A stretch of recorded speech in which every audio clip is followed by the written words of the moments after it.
Hey guys, it's Taku. Welcome back to my channel. I hope you're all doing well. I know it's been a while since we've had some manga content on here, so I figured I'd come in and share with you all of the things I read throughout the spring so far. This will go back as far as April and to as far as June, honestly, the first couple days of June as of the recording of this video. And yeah, we've got lots to cover. At the same time, I didn't get to read that much because I was busy graduating and getting a different job, so bear with me as we go through a couple of the different stories that I've read throughout the past couple months. Alright, we're going to go ahead and start off with a really easy one. This was the first omnibus volume of Neon Genesis Evangelion by Gainax and Yoshiyuki Sadamoto. I did a whole video on this, so go ahead and check that out if you're interested in more of my thoughts. Yes, I will be continuing reading this, and hopefully I will be doing another manga reading vlog just like I did before. So yeah, this is Evangelion. Love it. Favorite. Knew I was going to like it. On to the next one.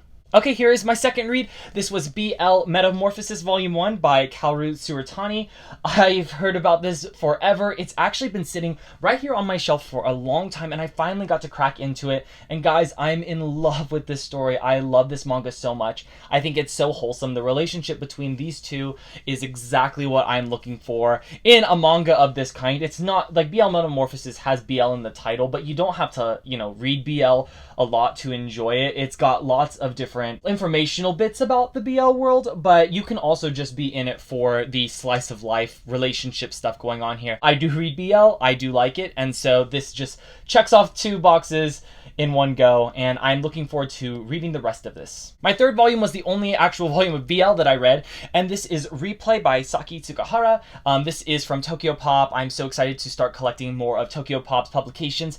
This is a one-shot BL. It's a baseball BL. I did a whole review on it as well, and I will leave that in the description box below if you are interested. But it's basically the story of Yuta and Ritsu, and they are both ex-baseball players, and one of them really wants to get back into the sport, and the other one kind of only wants to do it if the other's there. So there's a lot of push and pull about graduation and wrapping up the sport, wrapping up this relationship between the two. Obviously, it's a little bit more than a friendship. The story is beautifully written, and I like how it is one volume, but it feels really complete by the end. I was really happy with the last couple of panels, the last whole chapter. Just the whole ending is really good, and I recommend this one. It's probably one of my favorite BLs I've read in recent times, and if Saki Tsukahara has more published stuff out there, guys, let me know and send it my way. I'm really excited to say this next one because it is not a physical volume. I actually spent my graduation money on an iPad, and I am reading The Promised Neverland. You can see it in there, and I am 30 chapters in it at the time of April, and then I've read another 40, 50 chapters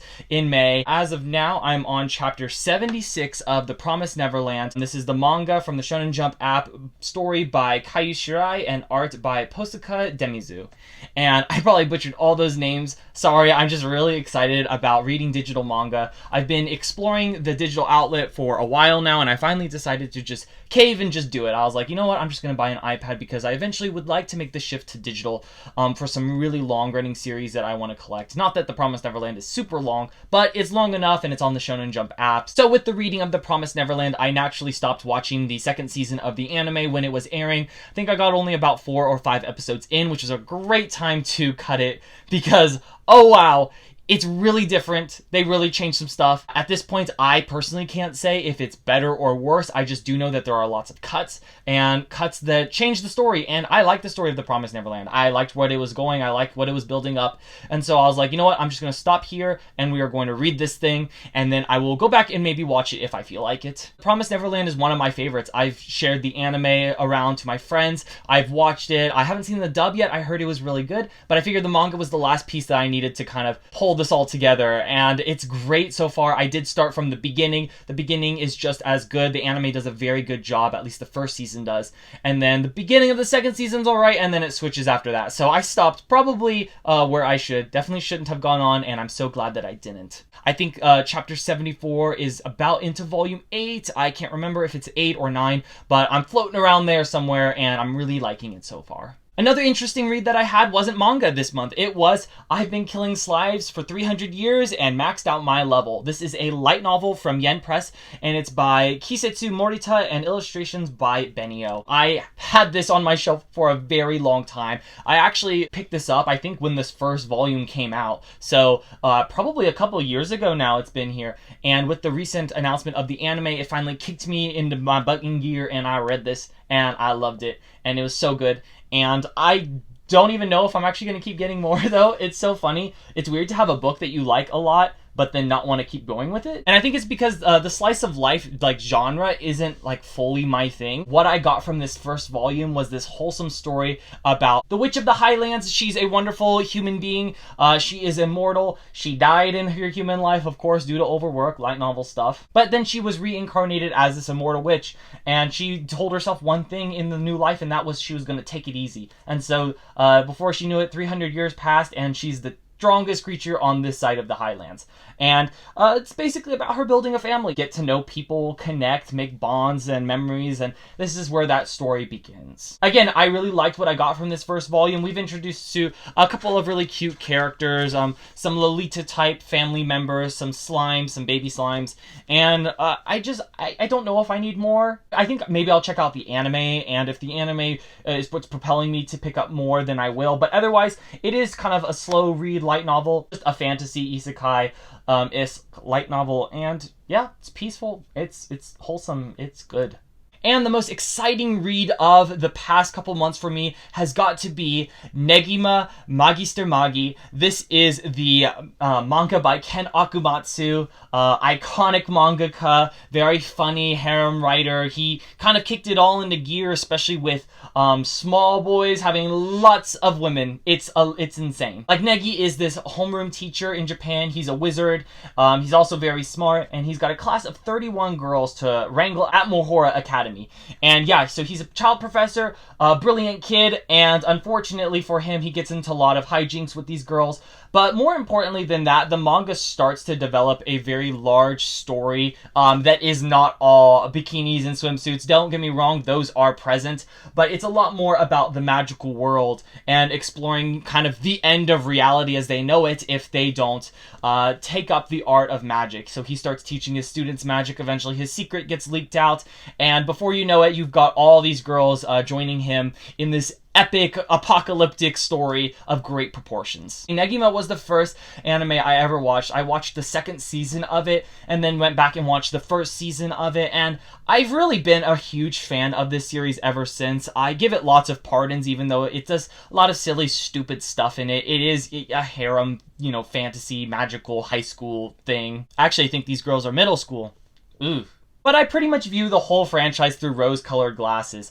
And I'm finally deciding to go through the manga. The manga is the original source, and I'm actually having lots of fun with it. It's like the Promised Neverland. I don't know why I didn't do this sooner. It's all been here and it's all been finished. So this is volume 7 of the manga, and we'll just go through them. I've got volume 8 right here with some of the new characters on it. I've got volume 9, which is the start of the big Mohora Fest arc. It lasts pretty much the next 10 volumes. So here is part of that. And we've got another volume 11, which is more of that festival. We've got volume 12, which starts getting into the Mohora Budokai, I believe it's called. It's this martial arts festival. Really cool stuff. Volume 13, this ended up being one of my favorite volumes, and I love this cover a lot. One of the plots about Negi is that Negi is looking for his father, the Thousand Master, one of the greatest mages who ever lived. And as far as he knows, the Thousand Master, you know, isn't even on the planet anymore. And so part of this great journey is figuring out where the Thousand Master is at, where he's hidden himself in the world, and joining him on his struggle if we do ever find him. Volume 16 also has some really cool art. It's got Asuna and Ayaka, two of my favorite characters. I love these two so much in all of their iterations, every single anime that has ever touched them. I love these characters so much. Here is volume 18. But yeah, as I was saying, I give Negi so many pardons, especially as the years have gone by. I love it. I can't grow myself to hate it. I do think that it's got some weaknesses. Again, it relies a lot on fan service, and it pulls you out of the action for no reason, just to skirt Flash and all that. But I love it. I love the characters. It feels like I've known them for so many years, because when I watched them, you know, we were like the same age, and so many years have gone by, and it's just crazy how they haven't changed a bit, and here I am now enjoying their story. So I've had these 18 volumes on my shelf for a very long time.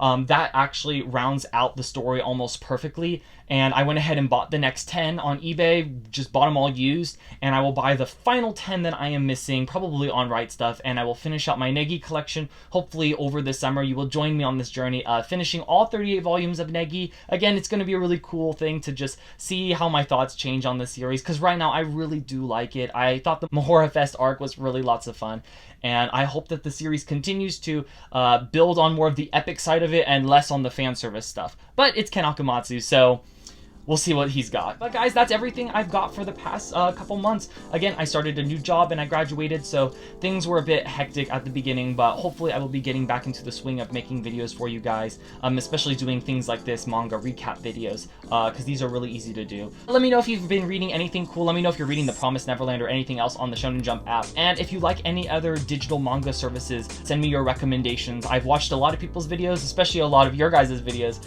and so they've been great help for someone like me who's been just trying to get into it. Alrighty guys, this video is a mess. It's all over the place, but I better say goodbye before it gets worse. So thank you so much for watching this video, and until next time.